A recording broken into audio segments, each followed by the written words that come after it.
Welcome to the Dr. Wyatt Marriage Podcast. For developing a long-lasting, happy relationship is the status symbol to achieve, and following my tools is one path to help get you there. I'm your host, Dr. Wyatt Fisher, a licensed psychologist specializing in couples counseling. As a reminder, if you want to attend my live marriage retreat, it's coming up in Dallas, Texas, April 27th. You can either register for just the retreat, or you can register for my ER Marriage Intensive, which includes the retreat. The ER Marriage Intensive is ideal for couples who really want to resolve their resentments. That's my most comprehensive resource. And again, that includes the Dallas retreat. So if you want to learn more, if you want to meet me at the retreat, April 27th, I'm going to be there the entire day with you, teaching you skills, tools, and supporting you all day long. And there's no group sharing. A lot of people get nervous about that. To learn more, click the link in the show notes or go to my website and click on ER Marriage Intensive. Two quick announcements before I start the podcast today. One, if you have a heart for couples, if you want to help lower the divorce rate, if you want to pay it forward, all the lessons you've learned in your relationship, consider becoming a relationship coach. You may or may not know that I have my own coaching academy. It's called FRCA, Fisher Relationship Coaching Academy. I provide this program 3 times a year, and the next cohort is starting April 22nd. It's a 3-month certification program for you to become a certified relationship coach. In the program, I teach you everything I know, everything I've learned, everything I've experienced from being in private practice since 2004 and married since 1999. This is the program where I put it all together to train men and women so that they can go out and help couples in their sphere of influence. So if that sounds like something you're interested in, click the link in the show notes or go to my website, drwyattfisher.com, and click on FRCA Coaching Academy. The other announcement is I've decided to not do conferences anymore in Florida and Texas. For several years, I've been doing conferences in Colorado, Texas, and Florida. But I'm going through a phase in my life where I'm trying to simplify. I'm trying to reduce my stress. I love working with couples and creating content, but sometimes I can get spread too thin. So I've been reflecting, talking with my wife about different ideas of how I can reduce while still providing quality content. So one way I'm going to try to reduce is only have my conferences in Colorado after this one coming up in Texas. So moving forward, I'll be doing 4 conferences a year in Colorado. I'm going to do them in January, April, July, and October. And those 4 conferences are my marriage retreat, my total marriage refresh conference. And couples can come to just the conference, or they can register for my ER Marriage Intensive, then the conference is part of it. Thankfully, I live in Colorado, and a lot of people like visiting here because of the mountains, the Rockies. So thankfully, I live in a nice location where I think this model moving forward will be a benefit to me to simplify things so I won't have to be traveling so much. And hopefully, it will be a benefit to couples as well because most couples do enjoy coming here. So today, I'm talking about compatibility is overrated. Do you focus too much on how compatible you are with your partner? Well, if you do, that's a result of our culture, because in the pop culture around us, there's so much focus on, we're just not compatible. Take this compatibility quiz. See how compatible you are. There's so much focus on it that we get stuck on it and we start ruminating. And then when things aren't going well, we conclude we're just not compatible. We just must not be compatible. We have irreconcilable differences. I'm sure you've heard that before. For when people get a divorce, they say, well, we just couldn't make it work. We're just not compatible. I personally disagree with the whole compatibility argument. And in this episode, I'm going to explain why. One reason I disagree that compatibility is so important in a relationship is because the majority of all couples are incompatible. The bulk, because most couples have areas of major differences. So if you have major differences with your partner, you are normal. That does not mean you can't have a good marriage. It just means you're normal. Most couples have major differences in their marriage. In my practice, when I work with couples, 99% of the time, the couples have massive differences. So this whole dream of, I'm going to meet somebody and we're just going to magically be compatible. We're going to have all of these things in common. It's very unrealistic. That's Hollywood. That's Disney. But in real life, most couples have major differences with their partner. Now, in the beginning, you may think you have a lot in common, but usually it's on things that don't really matter. such as, oh, you like Seinfeld, the sitcom? So do I. Oh, your favorite cereal is Frosted Mini Wheats? So is mine. So in the beginning, a lot of couples think they're compatible, but it's often on things that don't really matter. Now, don't get me wrong. The more couples have in common, research shows, the easier the relationship tends to be, because the more opposite you are, the more challenges you probably will have.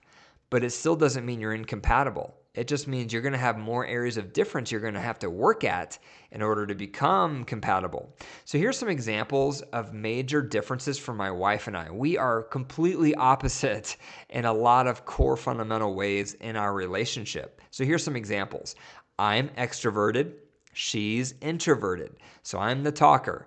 And this has created issues for us because she's the introvert and she needs a lot of peace and stillness. And we work from home together several days a week. So I've had to learn to respect her need for solitude. And so when I'm around her in the house, if it's not our designated time to talk, I'm silent and I wait for her to make the first move. Because otherwise, I know I'm disrupting her solitude. So we've had to work at that in order to strike a compromise. A second major difference is I'm high libido, she's low libido. This used to create major issues in our relationship in the past, but thankfully we have healed, we've improved a lot in this area. I've really increased my value of nurturing the emotional intimacy that she desires, and she's really increased her value of nurturing the sexual intimacy that I desire.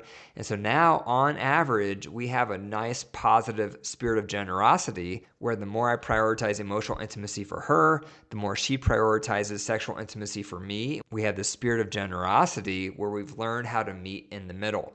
Third, I'm a neat freak, and she tends to be sloppy. This is another major area of difference. I'm the one that notices the piles and the clothes on the floor, and I'm the one picking that stuff up. And I'll notice the dishes in the sink, and I'm the one loading the dishwasher. Now, she has gotten a lot better through the years, and she's more tidy now than ever, and I've loosened up a lot through the years. So we've also have had to learn how to meet in the middle here. My natural instinct is to want everything neat. Her natural instinct is to leave things sloppy. Another major difference is I tend to have low anxiety. She tends to have high anxiety. And so she'll get worked up about something and really nervous and anxious, and I don't feel any anxiety at all about that item or about that topic. And that's created issues for us in the past where she's been upset or frustrated with things and it doesn't upset me.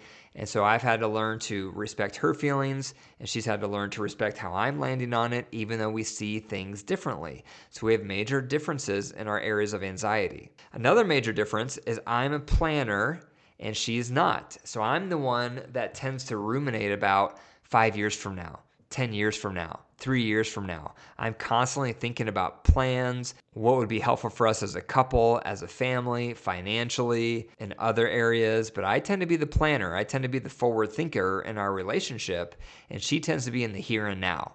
And so she's just thinking about this week, maybe next week, and that's about it. So she's really good about being in the present. I'm really good about being in the future. And so we've had to learn to balance each other out, where I've had to help her learn to think further ahead, and she's had to help me think about just being in the moment and let go of the future. Just relax and enjoy the here and now. So we've had to work at that area of difference because it's a major one for us.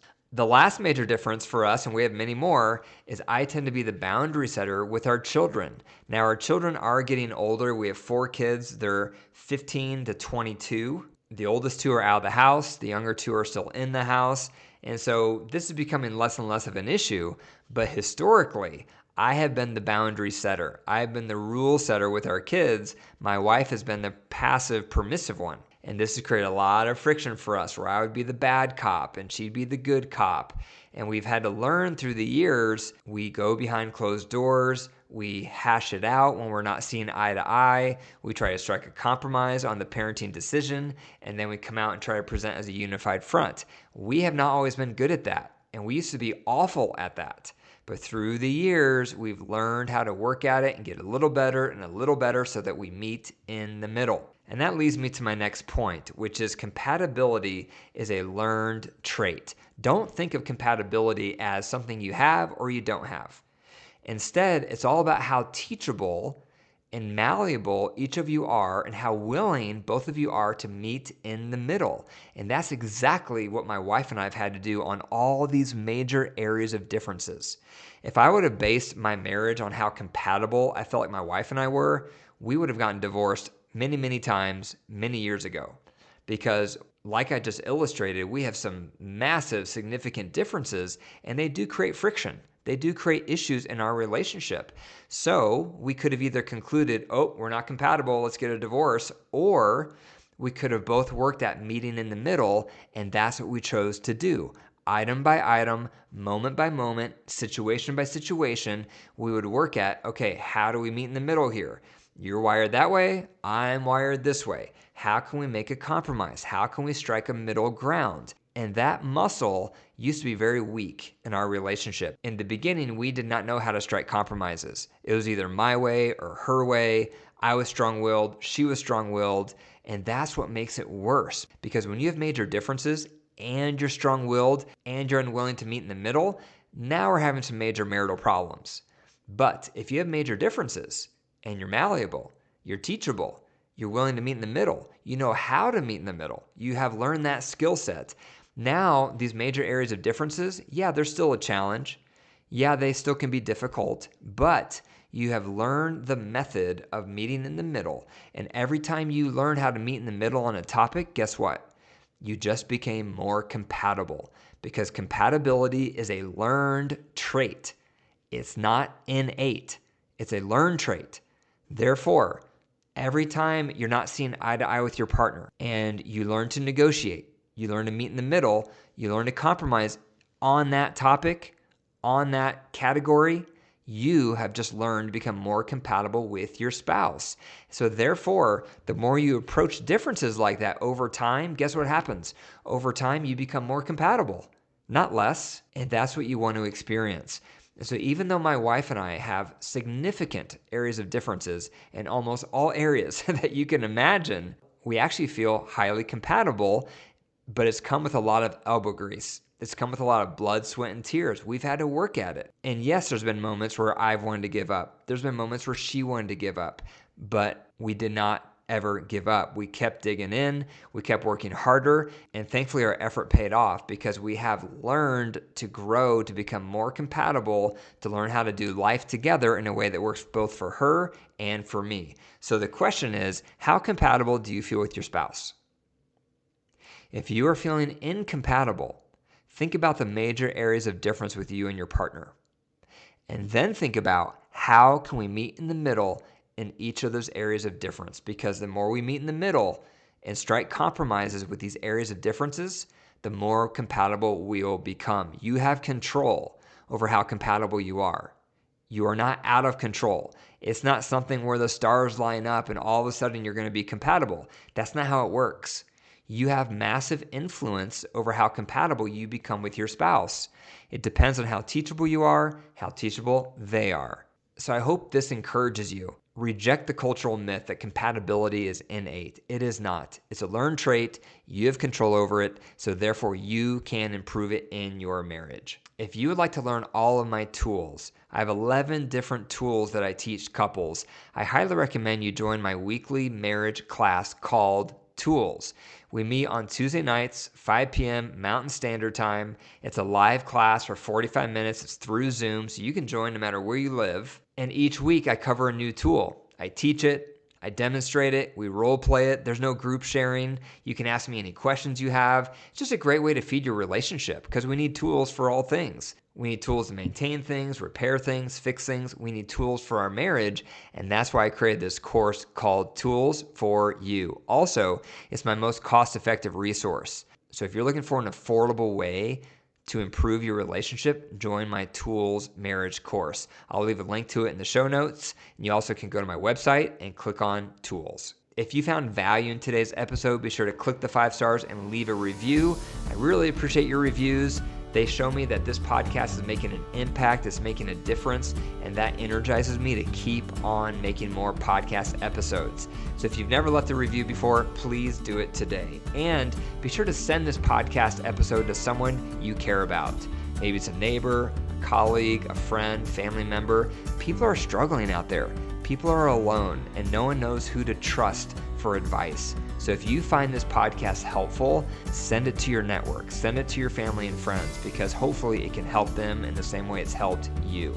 If you have questions you want me to answer on the podcast, leave a voicemail at 303-578-0618. And remember, your marriage is alive. If you care for it and nurture it, it will grow. But if you deprive it and neglect it, it will wilt and die. The choice is up to you. Take care.